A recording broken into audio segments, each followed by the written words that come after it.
comment, bienvenue, welcome to another of our property live streams. Of course, in the studio, as ever, Hamish McClay of Search and Convey, who helped set this up in the first place, and Steve Day, our gentleman on the inside, quite literally, as well as metaphorically, in Royal Artillery Quays, where he's effectively locked in due to the cladding scandal, making his property pretty much unsellable and hard to insure, as well as so many other unfortunate occurrences. Now, at the moment, the fight is on to try and get both truth and honesty all the way through this thing, although we are struggling. But before we get going, a word from Hamish. Right. I mean, our title for this week, and good afternoon to you all, is Royal Artillery Quays, Denial in the Face of Evidence.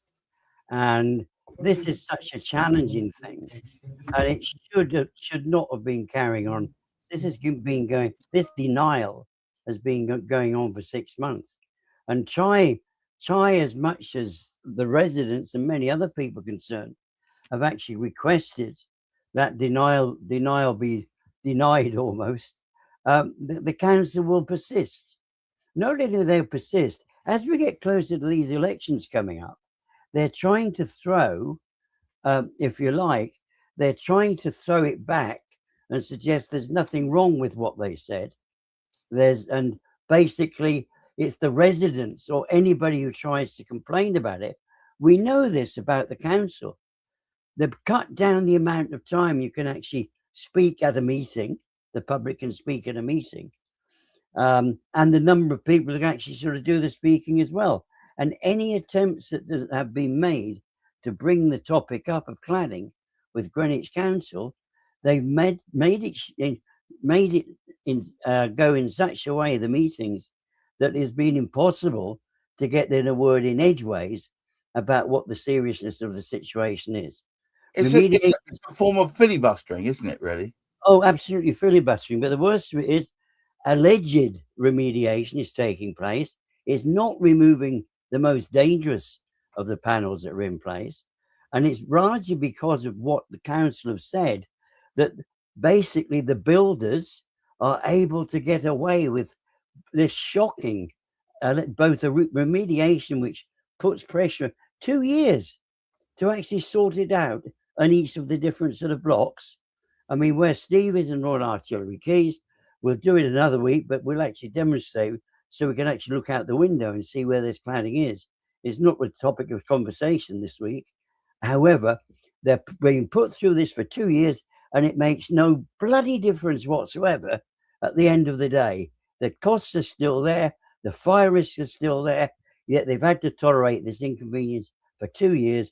And half of it is because we've got council and councillors ganging up to say that it's perfectly all right to be living there. Well, okay, I think it's high time we bring onto the stage Steve. Welcome back to the channel. Thank you.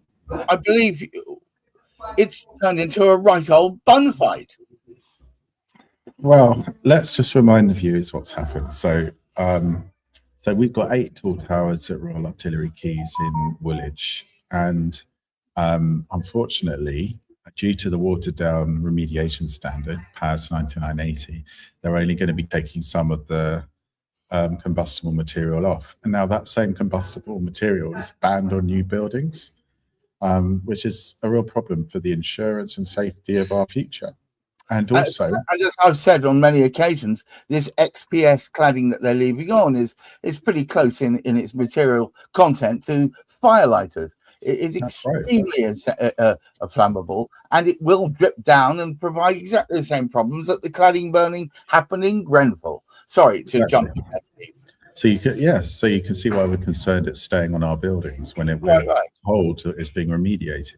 And then in addition to that, the internal walls have got defects that reports that have investigated in detail have deemed so serious they recommend prosecutions in the event of a fire. Right. And not only that, there's fundamental lack of what would be considered normal and relevant and important on other buildings. Lack of fire safety doors. It's absolutely ridiculous. Sorry. Exactly. No, I'm glad you mentioned the fire safety doors. That was the third thing I was going to mention. So the bottom of each staircase going up 16 stories, there's meant to be a fire door separating the staircase from the outside hallway and ultimately the exterior door in the car park. Steve, is it not so that missing, right? Is it not so that the fire brigade or representative thereof say under these circumstances they wouldn't venture into there because it was a danger to their own officers? Yes, it puts them at risk. And the National Fire Chiefs Council have said they want all single escape stairs to be non-combustible in terms of material. However, so that's the background. So we've got a load of defects that are unlawfully constructed. So what did Greenwich Council do? Well, we asked them to help us because we said if we've got a case against unlawful construction, so the builders did the wrong thing. It wasn't to do with the builders doing the right thing and then the regulations getting stricter. They broke the law at the time of construction, which is very important in a legal argument because you've got to say that someone has done something against the law to get redress. Otherwise, they could rightly say, well, you know, we're not going to pay. So what did the council do? They denied in a council position from the housing spokesman there, Rachel Taggart-Ryan, Councillor Taggart-Ryan, and they denied the existence of that evidence.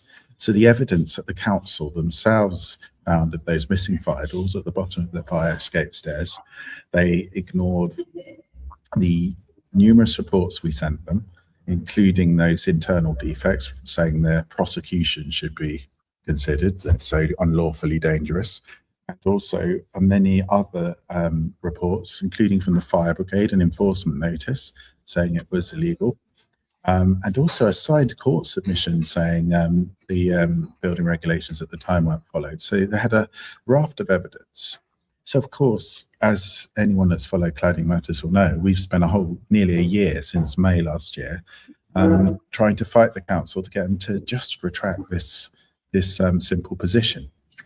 And unfortunately, it's heated up again over the last 2 weeks because one of the councillors from my ward, West Thamesmead, because of the upcoming May election, felt she would put out a big rant about me harassing a councillor candidate. And no, not councillor candidate, a councillor, just for calling out repeatedly this evidence doesn't exist. Is unfair because you're not calling a person out, you're calling it to their attention. So it's a policy. Yes. And what it relied on was a letter, and we could probably get that up to one to Clive Efford. Yeah. No, it's the Clive Efford email. So sorry, well, the email, Gareth, the last one I sent you. Okay, I've got it. Apologies. There we go. Yeah, this is it. So we tried. We raised it with the council. We raised it with the CEO. We raised it with councillors. We did masses of social media, including 3 music videos, which you were involved in, Gareth. And then basically nothing. So we escalated, and I emailed Clive and I said, look, she's working for you as an MP. Please, can you have a word with her? And I refer to a full complaint to the council. But that's a complaint to the council. Yes. Not about a person. Yes. So let's read the paragraph. So it says, if you could have a word with Councillor Taggart-Ryan, I would be most grateful. We are proceeding with a full complaint. We're not asking him to do anything, but it would be much better if she just retracted this false and damaging position that she communicated in writing us voluntarily, which is the right thing to do here. Any help you could give would be much appreciated. So all we're really asking for is him to have a chat with her, she withdraw it, and then we don't have to go to a full complaint with the council. You know, it was behind the scenes and meant to actually be kinder to her than a full, you know, sort of complaint. And yet it was portrayed entirely differently. We have another slide here. Yes, so this is what's happened recently then. So let's read out what Councillor Taggart-Ryan relates about that email. So she has put out publicly, this was in relation to contacting my employer requesting he discipline me. So she is now pushing out, you know, false It's a false narrative. messages It's a false as a narrative. councillor with that authority as a councillor, and also a cabinet member, saying that I asked her employer to discipline her, which is simply not true. Now, I've asked her to take this down multiple times publicly, and she hasn't done it. It's defamatory and it's very damaging, and it has caused people to contact me and say that's really out of order. You should never have asked her employer to discipline her. But as you can see from that email, that's not what I did. I mentioned a full complaint and not ask him to discipline her. And the full complaint was a council complaint. But let's move on from that. So the next thing is Stephanie Barwise. So she's the Grenfell Inquiry Counsel for the victims of Grenfell, the 72 bereaved families. And basically, she has gone through the reports that we allege contain the building defects at the time of construction. So let's have a look at the second paragraph first, and then we'll come to the next bit. So she says, I wish to be clear that I have now read the reports. She refers to another councillor candidate, but we'll come back to that.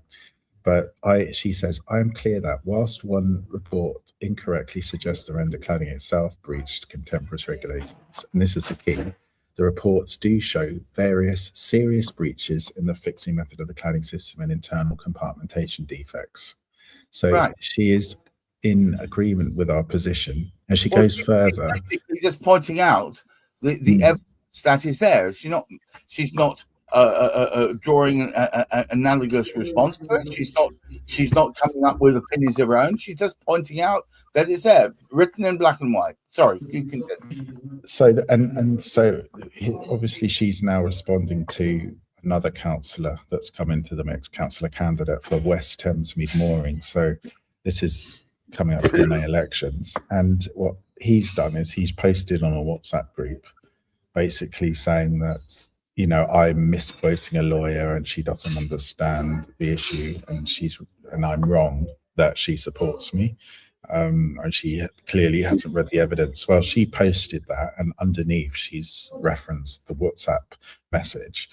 And so what Stephanie says is, and let's read the first paragraph now. She said, Stephen Day, I understand the councillor candidate for West Thamesmead Moorings considers my comment below and use of the words, it seems that I do not believe Royal Borough of Greenwich is incorrect in its stance that there are no reports of documented breach of contemporary building regulations. So she says she's not political. She's just calling out safety, and then the final paragraph, she says, I admit that I am disappointed that Greenwich Council, being Labour, whom I regard as safety focused, is not changing its incorrect stance on the unsafe towers and the rack development. Given the Nolan principles in public life, very much a Labour initiative, which one I applaud, I would expect Labour councillors and central government to now ensure critically that Greenwich position is corrected. So she 100% agrees, after not just reading what I'm putting out there, after going through the reports herself, which I sent her. And that's a position. So a leading KC from the Grenfell Inquiry, on top of all the technicals on building defects and so on, has called out not only Greenwich Council's position, but also this recent Greenwich councillor candidate for Thamesmead Moorings for basically misrepresenting her support for me, to basically smear me again. And he probably had no idea that she would find out about it. Well, Stephanie has become a very good friend of mine in my campaign, and that's just not the case. She is aware of it, and she has now rebutted it. But let's have a look. What else have I got on my attachment list there, Gareth? Yeah, let's have a look at this. So back to Councillor Taggart Ryan. So she's basically posting all over the Facebook groups the council's canned response to the no evidence of building defects. And what you can see, and this is the very disturbing thing. So if we look at the second paragraph, she says, contrary to information circulating, a dig at us. This is not to say that there are no issues regarding the construction of RAC. Indeed, everyone agrees remediation works are necessary. So what does that mean? They're saying that there are defects, which confuses a lot of people. They think they're saying there's no defects, but what I'm saying is there's no. They've said there's no defects at the time of construction. Yes. They're saying yes, there are defects, but and this is the crucial thing.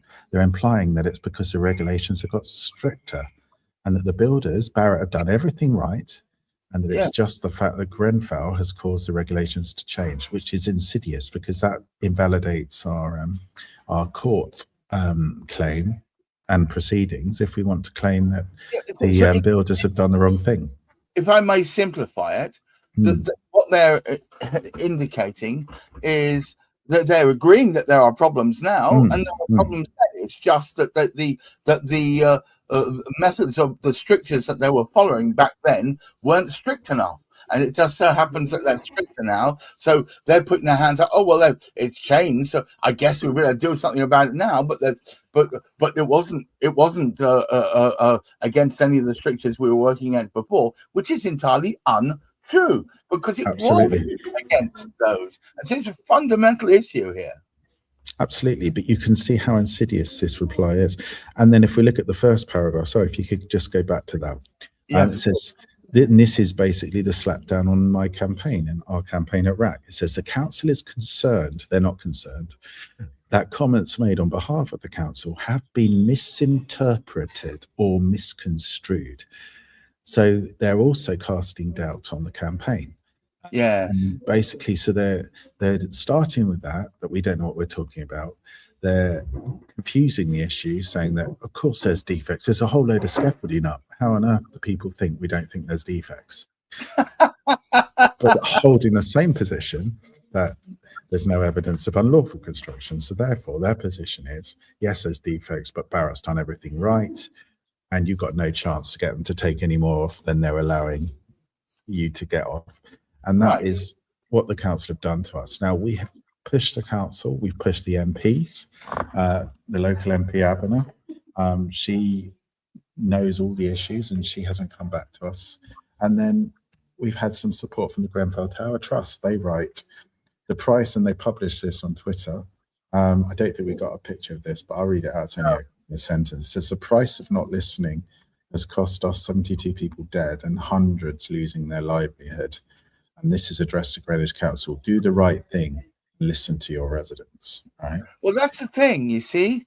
They're trying to do stuff in spite or despite rather than through listening and taking note. There was a last note thing you had in my list. Yeah, so this is interesting now. Yeah, so I don't know how much information we've got to back the point, but it's an observation which is worth investigating. So let's have a look at what he says. So he's saying in relation to the council and what we're being putting out on social media. Matthew Pennicott, the Greenwich MP, is not only is the local MP, but was the Labour spokesman on cladding whilst in opposition, which is true because he was working with us at RAC. And then this is it. Developers are not being held to account for having built unsafe buildings, which in some cases did not even comply with regulations in place at the time. Those same developers continue to be granted planning for new buildings in the borough, despite the previous government rightly saying they would not allow this. It's a real shambles. And he's saying there's a huge issue in Greenwich with unsafe buildings. Now, it's only an observation and a comment, so we have to, it needs to be verified. But if this is the case, and he seems to be a lawyer, general counsel, so maybe he does know a little bit more, then it's a shocking observation. And, we've mentioned a couple of times on Cladding Matters, the development just down the river from us, that the council actually took a different view and actually made the developer for a while. Right. They said you're going to have to rip it down and rebuild some of it because they got didn't keep to the plans. And then the developer convinced Anthony, that the leader of the council, to change his mind, which he's done. And but what's the issue here is you've got 1,000 residents in unsafe buildings. You've got a load of reports.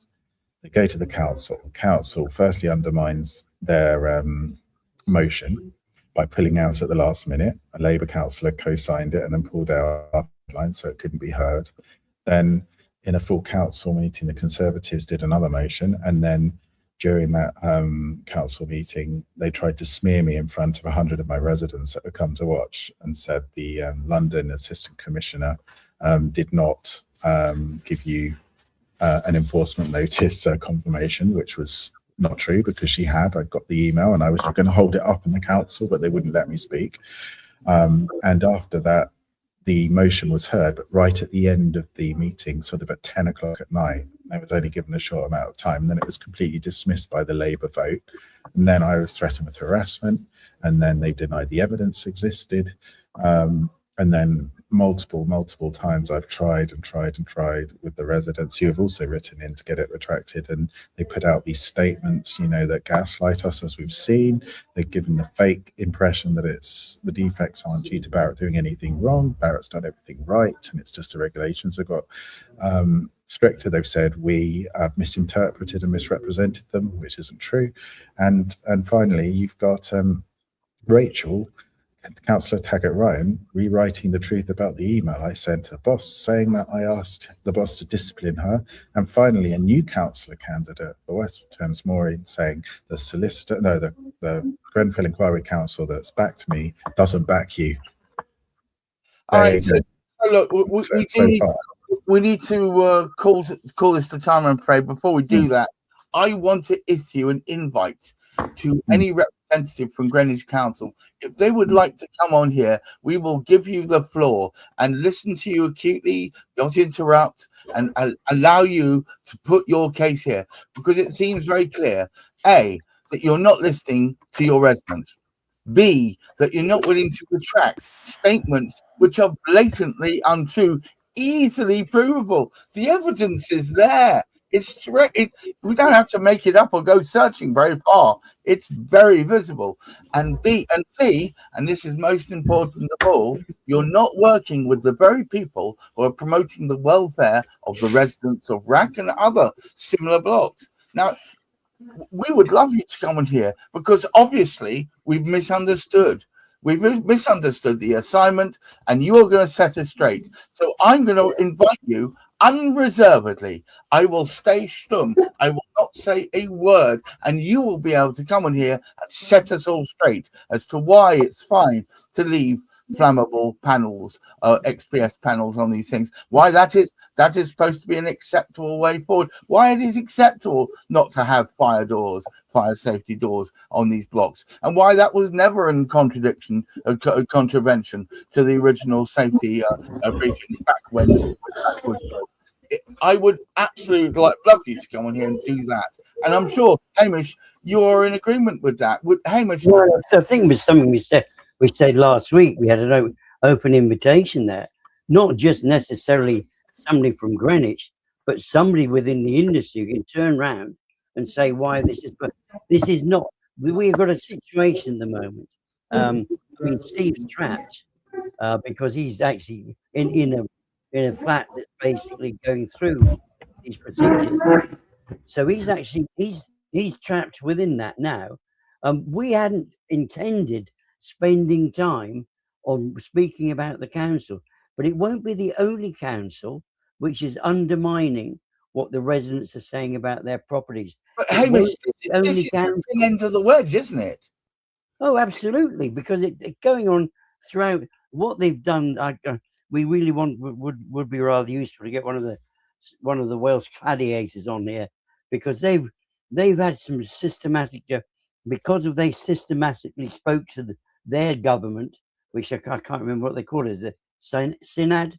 They call it. I can't remember what it's called. Synod. It's a synod, isn't it? However, I don't know what the agreement is, but it would appear that the council, if you like, the government, is the Welsh government, have actually listened to people campaigning relative to cladding.